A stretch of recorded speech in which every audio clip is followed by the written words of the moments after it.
Mas hoje, já que não é o Natal, e eu não errei o sermão, graças a Deus, eu fiquei me perguntando ao longo dessa semana o seguinte: você já parou para imaginar se não tivesse acontecido a ressurreição? A gente seguiu certinho os passos nessas 4 canções apresentadas. E eu não sei se você já perguntou isso. Se não tivesse acontecido a ressurreição, será que isso faria alguma diferença no nosso mundo? Eu acho que não. Tanto faz, tanto fez. Até porque as pessoas lá do lado de fora, vamos assim dizer, quando elas pensam em Jesus, elas não pensam tanto nessa coisa da morte ou da ressurreição de Jesus. Geralmente elas tratam Jesus como se fosse só mais um grande pensador, um libertador do tempo. Mas assim, não essa coisa de ressuscitar, porque alguém que ressuscita é alguém diferenciado. Então geralmente elas não olham e dizem assim: a ressurreição de Jesus é fundamental.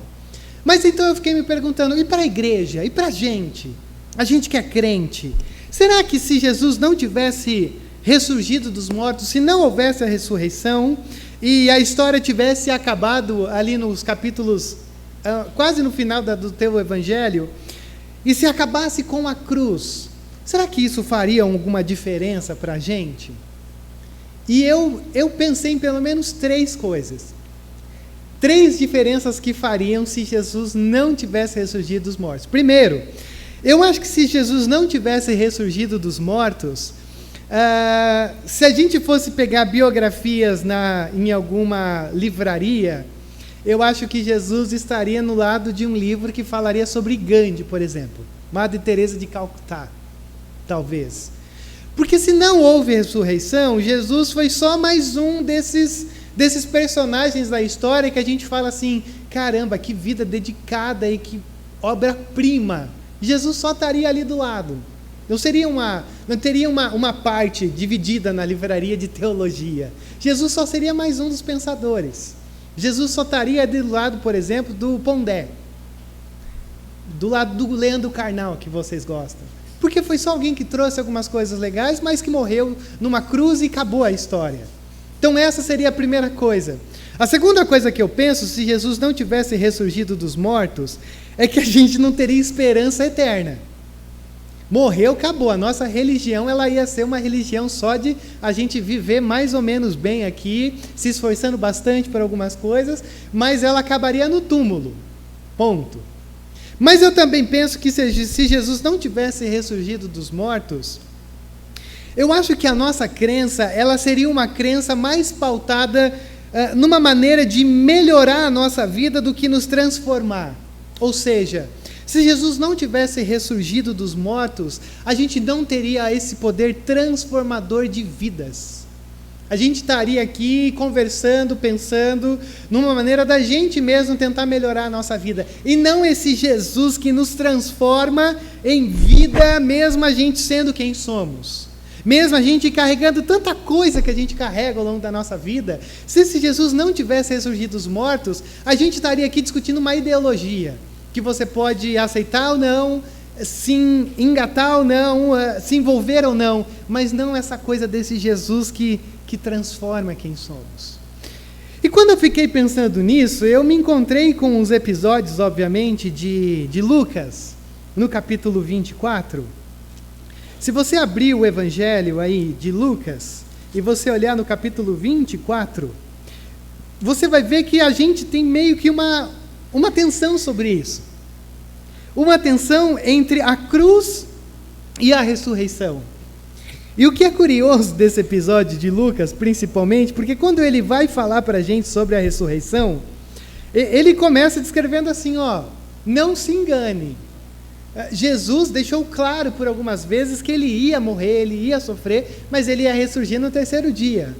Só que quando isso acontece, eu penso e eu imagino, até pelos vídeos que a gente vai vendo aqui ao longo da cantata, né, do sofrimento de Jesus, que essa imagem do Jesus sofrendo na cruz é algo tão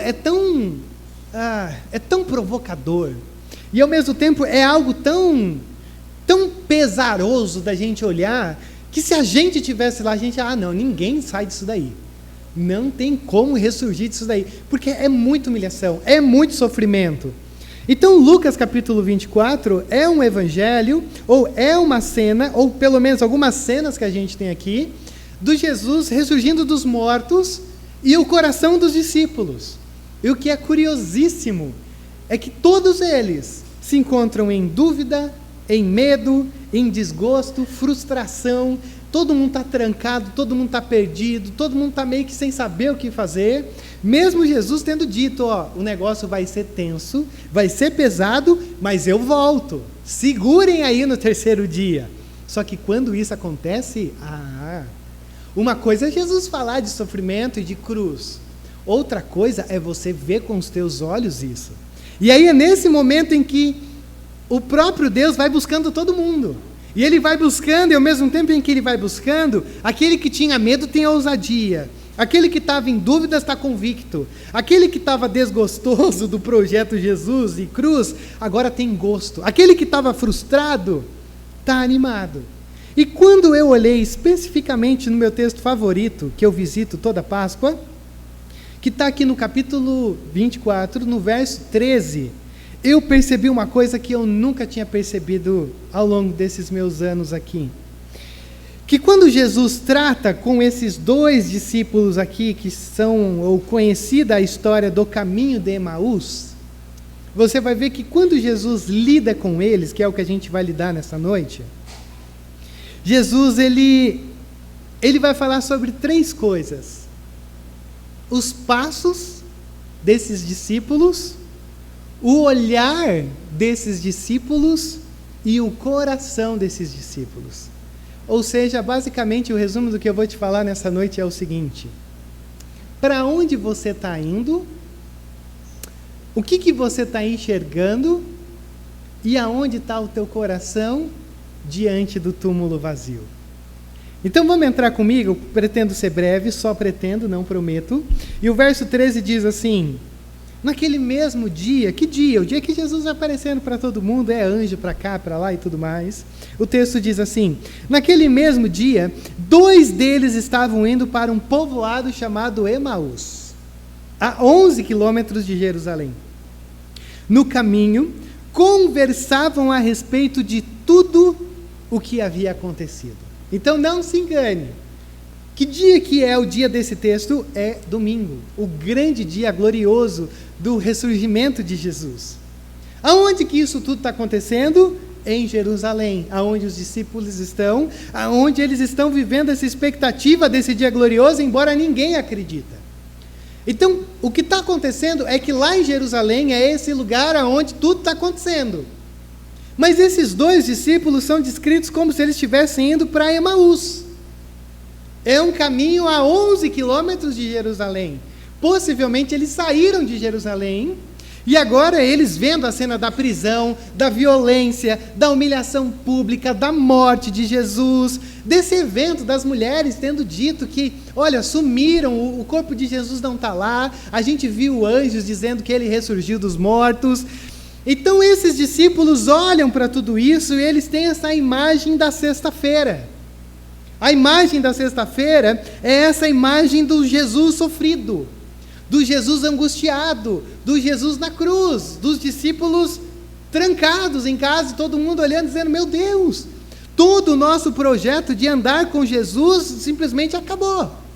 E esses 2 discípulos então saem desse lugar da frustração, da cruz, dos discípulos trancados, e o texto diz que eles estão indo para Emaús, que é 11 quilômetros de Jerusalém. Quando você começa a olhar sobre Emaús, ele é como se fosse um vilarejo, é meio que um riacho das águas quentes, algumas pessoas dizem. É esse lugar que você vai para um incerto. É esse lugar onde você vai em busca de conselhos. É uma tradição que tinha nessa época. Então Emaús, que é esse lugarzinho das águas quentes, esse lugarzinho do abrigo, esse lugarzinho quando você está frustrado e você... é o lugar onde você geralmente procura abrigo em tempos de tempestade. É esse lugar onde geralmente você olha e diz: ok, eu tinha uma expectativa desse Jesus e agora eu estou totalmente frustrado, vamos para esse lugar quente, vamos para esse lugar acolhedor. O grande problema é que quando a gente chega em Emaús, aquilo que às vezes era para ser uma pousada, se torna uma moradia. E é 11 quilômetros de Jerusalém. Para a gente, é perto, pelo menos para mim. Mas perto não é estar onde você deveria estar.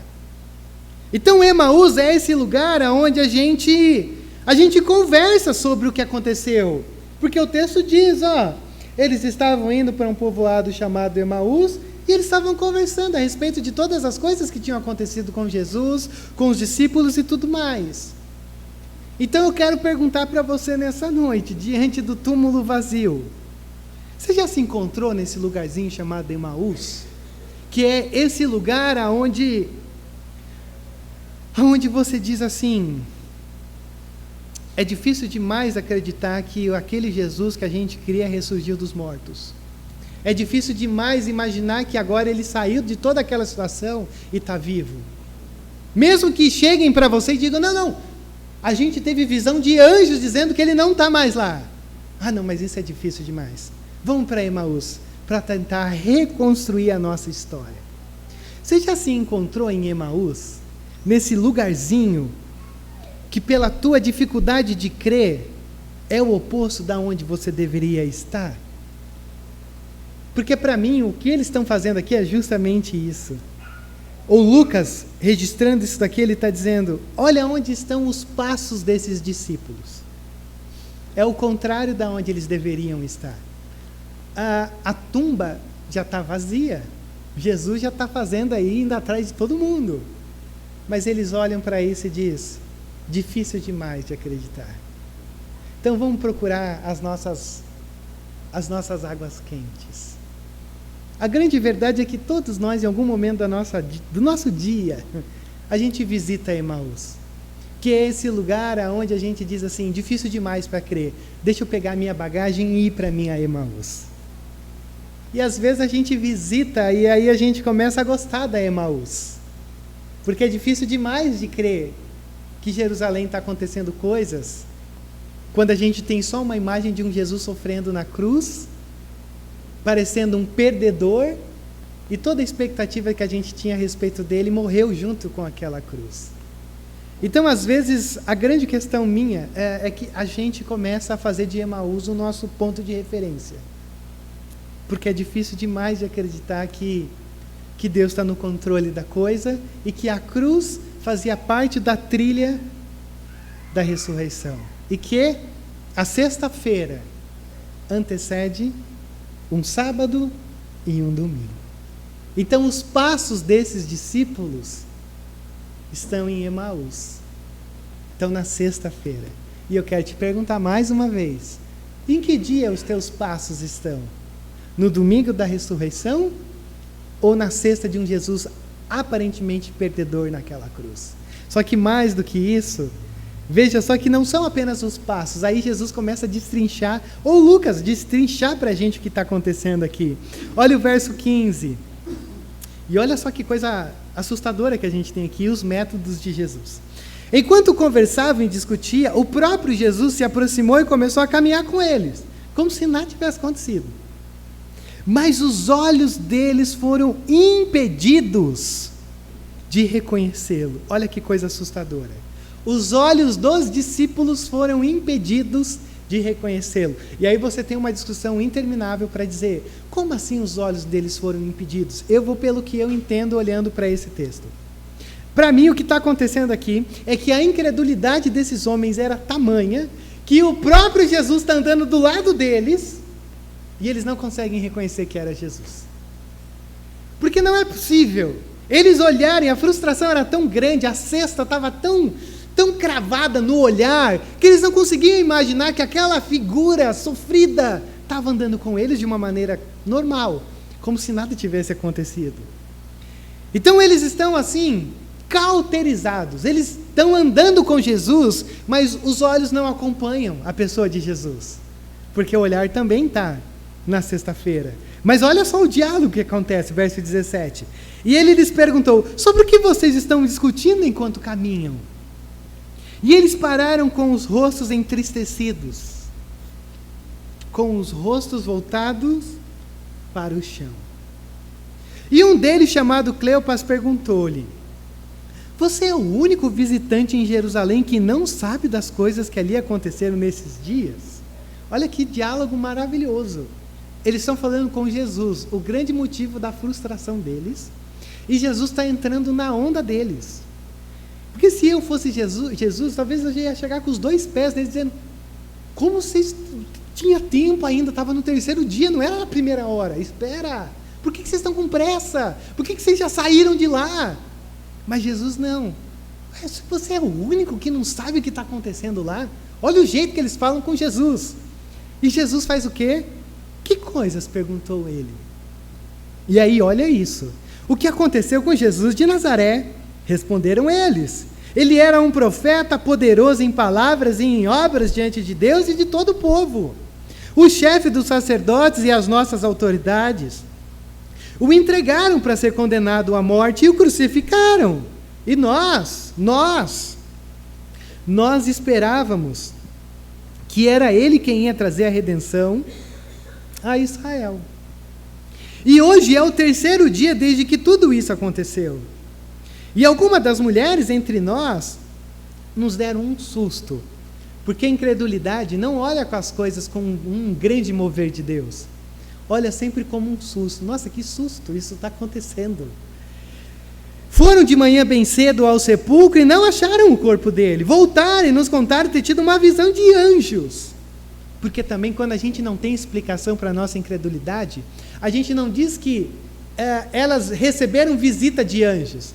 A gente diz que tiveram visão de anjos, que disseram que ele estava vivo. E alguns dos nossos companheiros foram ao sepulcro e não encontraram tudo, ou melhor, encontraram tudo exatamente como as mulheres tinham dito, mas não os viram. Ou seja, está tudo correndo para o que está acontecendo. E eles olham para isso e dizem o quê?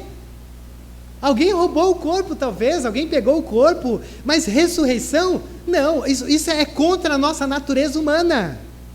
Então eles dizem: a gente está frustrado. Por quê? Primeiro, porque a gente não está vendo ele vivo. Segundo, porque a gente esperava que ele seria o nosso libertador, ou o grande libertador de Israel. Os discípulos olhavam para Jesus como se Jesus ele fosse um libertador político, o Messias ungido. Para a perspectiva dos discípulos e até uma grande parte da igreja hoje, eles olham e dizem assim: a gente esperava que Jesus ia ser aquele que ia nos livrar do Império Romano, onde César não ia ter mais vez, Nero, nada disso. Nós seremos um povo do Senhor com o nosso ungido, o nosso líder, o nosso Messias, o nosso Cristo, o nosso Jesus.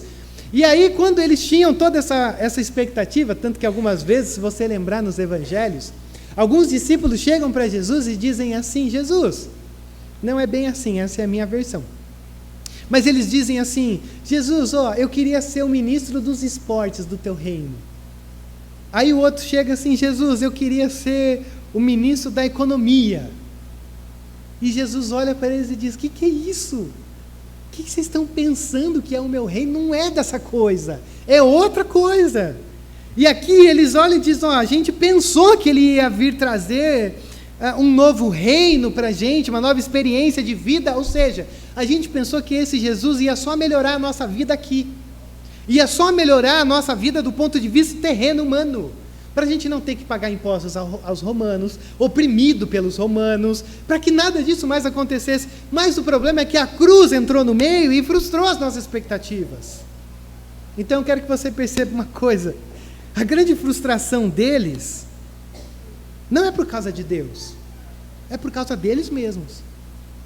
Porque às vezes a gente tem ou cria uma expectativa de Deus, que Ele vai fazer algo assim, e aí Deus não faz. E aí a gente fica chateado com Deus. Falando: Deus, por quê? E se Deus tivesse a capacidade, não, porque Ele pode falar, mas se Deus tivesse uma maneira mais sutil de falar com a gente, ele olharia para mim, para você e diria assim: não, mas peraí, eu não falei nada disso, eu não prometi nada disso. Foi você que criou na tua mente essa ideia. E aí o que acontece? Esses discípulos, eles estão frustrados, não porque Deus falou, mas Porque Jesus apontava para uma coisa e eles foram indo além do que Jesus apontou.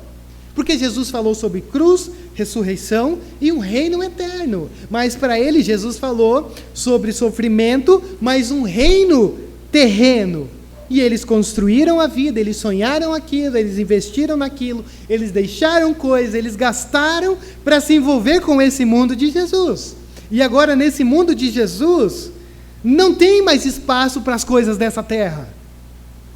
Porque toda a expectativa que eles tinham acabou na cruz. E aí eles talvez esperaram 3 dias lá em Jerusalém, e eles olharam o relógio e falaram assim: chega, não dá mais para esperar que esse Jesus vai ressurgir dos mortos. Se fosse na hora da cruz, se fosse um dia depois, mais 3 dias, não dá mais. Vamos para Emaús. Agora, o que eles não sabem é que Deus não tem obrigação nenhuma de fazer as coisas no tempo deles. Como Deus não tem obrigação nenhuma de fazer as coisas no seu tempo. E para piorar a nossa situação, entre aspas, mas pela fé, Deus é especialista em ultrapassar os minutos finais que a gente declara para Ele. Deus, até amanhã. Deus olha e diz, então vai ficar para depois de amanhã. Geralmente é isso que acontece. E aí, então, no meio de tudo isso, dessa frustração, dessa visão equivocada, de toda essa problemática, Jesus começa a caminhar no meio deles. E algumas pessoas dizem que aqui é um casal. Mas aí depois você pode pesquisar no Google, que é um ótimo informante teológico para você. Estou brincando. Mas que vai te ajudar a ter algumas coisas. E o que é fantástico é esse Jesus que chega questionando. E se você não conhece muito da tua Bíblia, ou se você conhece, mas quer começar a conhecer um pouquinho mais, comece a perceber uma coisa. Toda vez em que Deus vai tratar com alguém, Deus geralmente nunca chega já com os 2 pés, ou nunca chega já dizendo, por que você não... Ele chega com perguntas.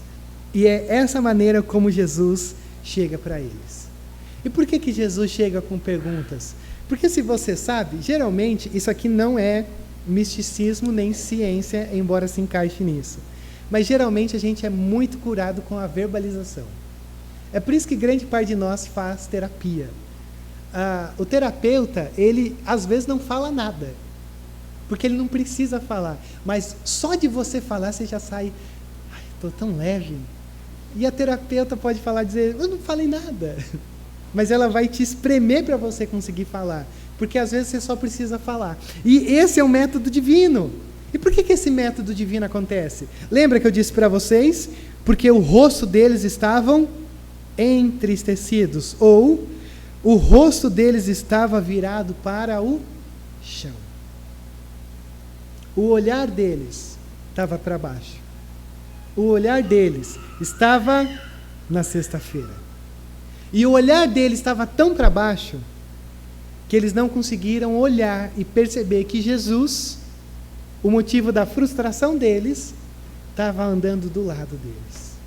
E aí eu quero te perguntar aqui nessa noite, você já se encontrou nesse lugar?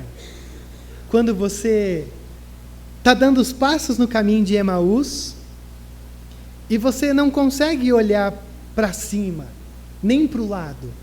Você só consegue olhar para baixo. Por causa das frustrações, porque às vezes a tua oração não foi respondida como você desejava, por causa de momentos, circunstâncias. E o nosso problema é que muitas vezes a gente vai andando e olhando para o chão. E o Senhor entra no nosso caminho, na nossa história e diz, espera aí, você está olhando muito para baixo. Teu rosto está muito entristecido. Você não está percebendo o que está acontecendo. E se você não sabe como resolver isso, eu já vou diminuir uma consulta de terapia com você, nesse lugar. Olha só o verso 25 que Jesus faz. E ele lhes disse, como vocês custam a entender e como demoram a crer. Aqui Jesus, não sei se ele falou nesse tom, mas eu imagino que sim. Em tudo que os profetas falavam, não devia o Cristo sofrer essas coisas para entrar na sua glória? Jesus está dizendo, como vocês são atrasados, pelo amor de Deus, ou pelo amor de mim mesmo. Eu lembro, toda hora eu avisava. Eu avisei umas 3 vezes aqui para vocês, que está registrado em Lucas, e vocês são atrasados. E eu não sei se você já se sentiu atrasado com Deus, porque eu já. Sabe quando às vezes a cronologia da nossa história, ou da história que Deus vai narrando, não está em sincronia com a nossa alma? Deus está conduzindo uma história e a gente está meio atrasado. A gente está andando com Jesus, mas a nossa alma não está sincronizada com o que Deus está fazendo ao longo da história. E a gente está caminhando, mas a gente não está conseguindo enxergar, e porque a gente sempre está na sexta. A gente sempre está diante de um Jesus derrotado. A gente nunca consegue olhar para um Jesus do domingo. E o que Jesus faz? Olha o verso 26, a segunda parte. E começando por Moisés e todos os profetas, explicou-lhes o que constava a respeito dele em todas as Escrituras. O que Jesus fez? Deu uma aula gratuita de teologia para eles ao longo do caminho.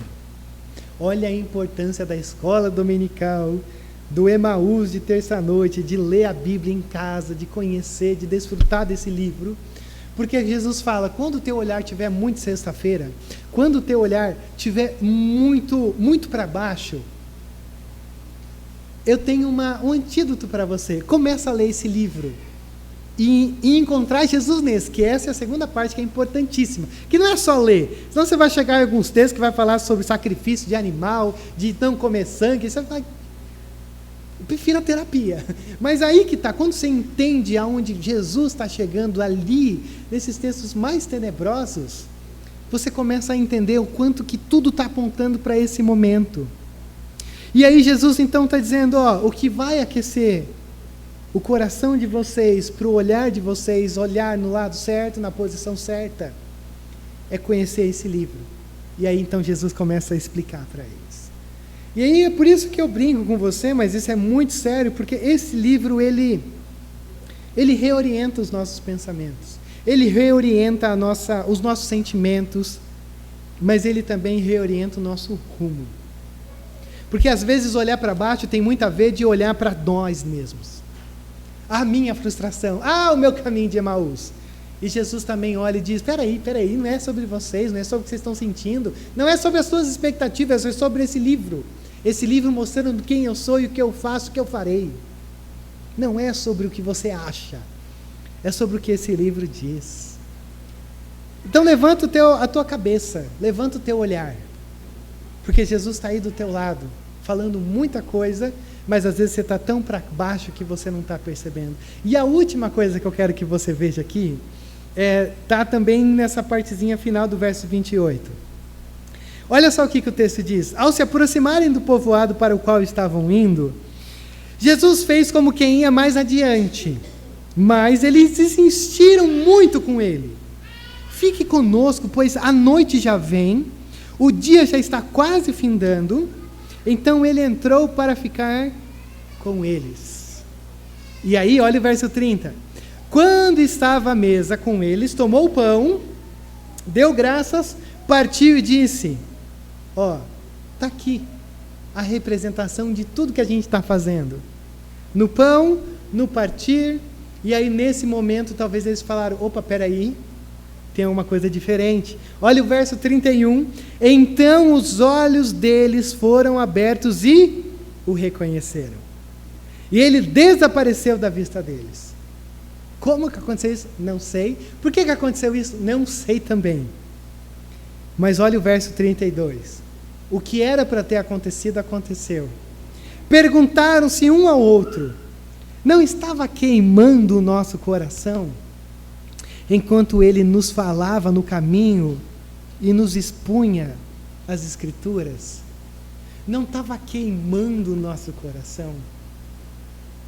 Olha que coisa maravilhosa. Quando Jesus entra nesse caminho do Emaús, no caminho da nossa dor, da nossa frustração, e Jesus começa a falar e a gente começa a ouvir. E aí Jesus parte o pão e diz, vamos sentar na mesa. Porque não é só sobre andar, não é só sobre ouvir, é sobre sentar na mesa com Jesus. Eles olham e dizem, espera aí, o nosso coração estava queimando. E a partir desse momento é o coração deles que agora entendem aonde eles estavam indo. Começa com os passos, sentido Emaús, olhando para baixo, coração gelado, quase presbiteriano. E aí Jesus vem no lado deles e diz: vocês estão no caminho errado. Emaús é para quem é da sexta-feira. Nós somos do domingo. É do lado contrário. E aí eles têm essa aula de teologia. E aí o verso 33 diz o quê? Levantaram-se e voltaram imediatamente para Jerusalém. Ali encontraram os 11 e os que estavam com eles reunidos e diziam: é verdade, o Senhor ressuscitou e apareceu a Simão. Verso 35. Então, os dois contaram o que tinha acontecido no caminho e como Jesus fora reconhecido por eles quando partiam o pão. E agora sim, eles estão aonde eles deveriam ter estado. Agora sim, eles voltaram para o lugar que Deus queria que eles estivessem. Agora sim, eles estão no calendário certo do seu coração. Já não é mais sexta-feira. Já não é nem mais o sábado da espera. Mas é o domingo da ressurreição. E se eles estavam indo frustrados, procurando água quente, conselho, sabedoria, agora eles voltam e dizem: a gente viu Jesus, a gente caminhou com Jesus. E agora eles estão testemunhando a ressurreição. Quando eu olho para um texto como esse, que eu considero com você nessa noite, eu fico pensando o seguinte: como é maravilhoso o tipo de Deus que a gente tem nessa noite. Não é um tipo de Deus indiferente a gente dizendo: eu quero só que vocês me adorem. É um Deus que cura as nossas frustrações, um Deus que sara as nossas dores, um Deus que tem tratado quem nós somos e nos redirecionado para onde a gente deveria estar. Porque quando a gente faz essa brincadeira de sexta e domingo, a sexta é o lugar da frustração e o domingo é o lugar da esperança, a grande verdade é que a gente é isso. Da mesma maneira que a gente vai passando todos os dias da semana, a gente vai passando também pela sexta e pelo domingo. Agora, o grande problema é quando na nossa caminhada a gente só fica na sexta, que é o dia onde a gente diz: caramba, não tem esperança. A maior esperança que a gente poderia ter morreu numa cruz e acabou. E aí talvez a gente pegaria então a pessoa de Jesus e os escritos sobre esse Jesus, e aí você colocaria do lado do Pondé, do lado do Karnal, no lado dos filósofos, porque foi só mais um que nasceu e morreu violentamente numa cruz. E aí sim todos nós estaríamos sem esperança nessa noite, porque a nossa religião ela acabaria num túmulo. E esse é um texto que olha para a gente e diz assim: a nossa história não acaba numa sexta, a nossa história acaba num domingo. E um domingo que não apenas tem um Jesus que abriu o túmulo e falou assim: estou vivo, ressuscitou, vamos cantar e tal, aquela música antiga. Mas é um Jesus que vai buscando cada um de nós. E eu quero dizer uma coisa muito importante para você nessa noite. Jesus está buscando cada um de nós aqui nessa noite. Eu tenho certeza pela fé que Ele está buscando cada um de nós nessa noite. E eu tenho certeza absoluta que Ele sabe aonde cada um de nós está nessa noite. E aonde tem estado a nossa caminhada, os nossos passos, aonde está o nosso olhar, aonde está o nosso coração. E eu quero dizer uma coisa muito importante para você. Ninguém chega no domingo sem passar pela sexta. Ninguém chega na esperança da salvação sem passar na frustração de não ter salvação. Então eu quero encorajar você nessa noite a olhar para dentro de si e fazer essa pergunta: aonde eu estou nesse momento da minha história? Para onde os meus passos estão me levando? Aonde está o meu olhar? Aonde está o meu coração? Porque não se engane, o Jesus que a gente tem aqui nessa noite é um Jesus que mesmo quando a gente está dando passos rumo a Emaús, Ele está nos cercando. Mesmo quando a gente está andando o caminho a Emaús, ele começa a andar do nosso lado. Só que um Jesus que só nos cerca, um Jesus que só anda, não é suficiente. Você precisa olhar para Jesus e dizer: Jesus, não vá. Passe a noite aqui. Vamos sentar na mesa. Vamos fazer diferente. Chega de ficar caminhando para Emaús. Chega de ficar olhando para Emaús. Eu quero olhar para o pão quebrado, partido. O pão que representa o teu corpo. O pão que representa o que o Senhor fez em nosso lugar. Por isso que o que eu quero oferecer para você nessa noite, e o que para mim Lucas 24 oferece para a gente nessa noite, é vida. Sem a ressurreição, o Evangelho teria terminado com más notícias. Mas se há uma ressurreição, é porque o Evangelho pode terminar com boas notícias. E se o Evangelho pode terminar com boas notícias, é porque você pode experimentar essas boas notícias. Agora, o que você talvez precisa entender é que essas boas notícias e esse Evangelho e essa ressurreição, ela só acontece para aqueles que sentem que precisam de vida. E talvez esse seja o grande ponto nessa noite. Se você olha para o teu caminho e você percebe que a tua vida tem sido um caminho a Emaús, eu quero convidar você a fechar os teus olhos e olhar para dentro de si e dizer: Pai, eu sou Emaús, eu estou nesse caminho e eu preciso de vida. Eu ouço muito sobre o Senhor, eu tenho caminhado até com o Senhor, mas está faltando o estágio da mesa. E eu quero orar com você nesse momento. Eu quero convidar você a orar comigo nesse momento. Porque eu digo para você que já frequenta essa igreja ou qualquer outra, às vezes a gente é muito tentado a trilhar o caminho do Emaús. E é uma tendência natural nossa.